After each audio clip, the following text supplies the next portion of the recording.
Found a really cool paragraph in this spy magazine that I want to read to you. But first, I just want to say quickly, I apologize. There's a mistake in one of my other videos, the one where I talk about how I believe Elon Musk, not Elon Musk. It sounded like I was saying Elon Musk, but I'm saying Elon Musk. I was saying how he would be perfect to be the vice president, Kamala Harris is vice president.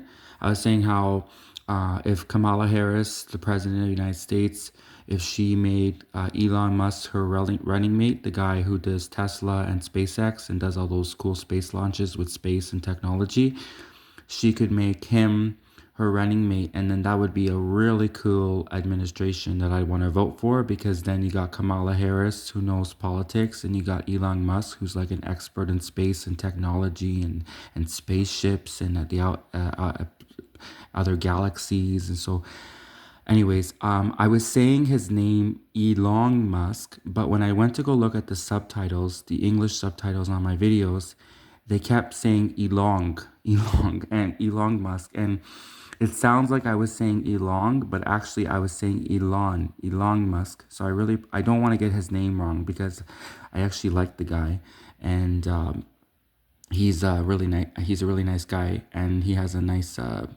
or he's the SpaceX founder. So, anyways, I just want to apologize. I did not purposely say his name wrong, Elon Musk. Anyways, so let me read now this paragraph and explain why it's very significant and why I think your mind's gonna be blown when I reveal something to you, or remind you of something you may not have picked up on. So first, I'll read this paragraph. There are spies and counter spies, agents and double agents, and then there are illegals, people embedded in civil communities to maneuver themselves into key positions where they report activities to a foreign power. The word refers specifically to a program of Russian agents set up after the Cold War and operated in various forms ever since, primarily in the United States, but also to a lesser degree in the UK. With the collapse of the communist state in 1991, one element of the KGB was reset as the SVR, the Russian Federation's Foreign Intelligence Service, along with the Federal Security Service, FSB, which prioritized on civilian and domestic affairs and military intelligence, or GRU. Those organizations rebuilt the intelligence gathering, espionage, and subversive practices of the old KGB and GRU, even adopting some activities conducted by the NKVD to extract information from captured agents and to eliminate those likely to be offensive to the regime. So, surprisingly, this actually is my point is not about Mother Russia. Of course, there are Russian spies out there, but there's also, and I don't know why the media doesn't only focuses on Russia, because there's French spies, there's German spies, there's Italian spies, there's Spanish spies, there's spies from every country.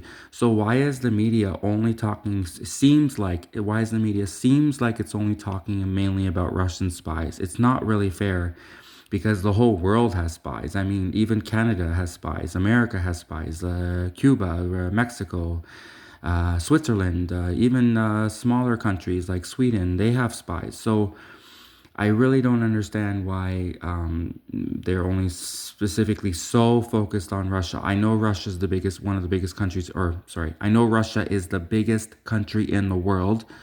And when you have a country that massive, I guess that makes it like a cause for concern. But at the same time, Canada is also the second biggest country in the world, and the United States is the third biggest country in the world. So keep that in mind. Now, the real thing that I want to keep you aware of is propaganda. I know when you hear the word propaganda, you think, oh, that's like from World War II. No, there's like still propaganda today. There's propaganda all over the internet. And what's amazing is that in World War II, sure, propaganda was a big thing. But right now, I mean, the propaganda has completely evolved into something really unique and special on the internet, because YouTube, especially, is full of, I'm sure, propaganda from many countries, corporations, organizations, and you wouldn't believe how propaganda has come from so far from World War II to suddenly now, where it's all over YouTube. And it's probably even, there's propaganda that you don't even know about that is currently circulating. And I wanted to say, they talk about double agents and illegals. Let's talk about influencers for a second, because I'll tell you what, the people who are pushing a lot of the propaganda are big time influencers. Influencers is where it's like famous people on YouTube who are influencing you into an idea or concept or to a brand, a logo, a business, to buying a product, to simply a lifestyle choice. Those are what influencers are doing, and they are the big time pushers of modern day propaganda. So, influencers are like pretty much the new, influencers are the new people to watch, in my opinion, in terms of how much damage they could possibly be causing on society. I mean, of course, agents and double agents, you got to watch those people too. But influencers definitely have a lot of power today in society, especially when it comes to pushing propaganda. So, anyways, this is a really cool, like I said, spy magazine. I really hope you check it out, and I really strongly suggest you purchase it. It's not that expensive, and I think it's about 15, 17 bucks, American, Canadian, etc. And yeah, thank you for watching. And yeah, I'm sorry about the mistake with Elon Musk. Elon Musk, his name is Elon Musk, not Elon Musk. And I do still think he would make an amazing VP. Kamala Harris is vice president, and that would be such a cool administration. The Kamala Harris president, and then Elon Musk as the VP. He's the owner of SpaceX, and he's bringing us into the future with his spaceships and really cool finding other galaxies and stuff like that. That would be a really cool administration that I would love to vote for. I could just imagine how fun that administration would be.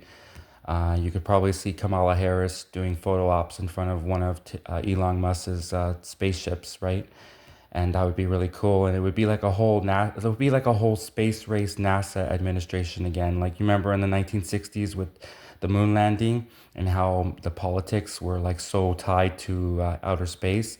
And so yeah, I think Kamala Harris, especially with Elon Musk, that would be such a cool space technology future administration. Anyways, thank you for watching, and thank you so much. Spasiba, do svidania, Auf Wiedersehen, sayonara, adios.